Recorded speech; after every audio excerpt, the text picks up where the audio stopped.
वैसे तो गज़ा में होने वाला हर लम्हा, हर पल जो है बहुत अज़ीज़नाक है। इंसानियत देख के शर्मा जाती है और ऐसे वाक़यात देख देख कर अब तो दिल भी पता नहीं दिलों को क्या हो गया है।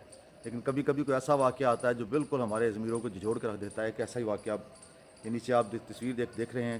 वीडियो लगा नहीं सकते क्योंकि ये मसला ये है कि ये यहूद नसारा का ये भी मीडिया है, तो ये थोड़ी सी बात भी बर्दाश्त नहीं करते, फ़ौरन जो उड़ा देते हैं। लेकिन चलो तस्वीर के लिए आप समझ जाएंगे, समझने वाले थोड़े से पैगाम से समझ जाते हैं।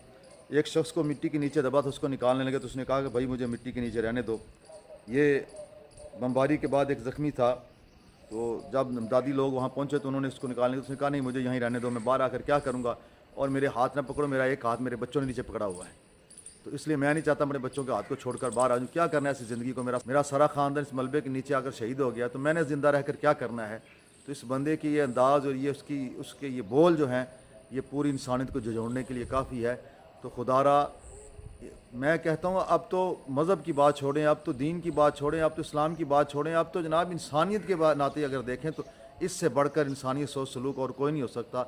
आप पूरी दुनिया के लोगों को पैगाम में खुदारा आप तो जागो, इससे बढ़कर इंसानियत की तज़ील और क्या होगी कि अब लोग ज़िंदगी से ज़्यादा मौत को तरजीह दे रहे हैं और हम अभी तक संग दिल बन के इनका तमाशा देख रहे हैं।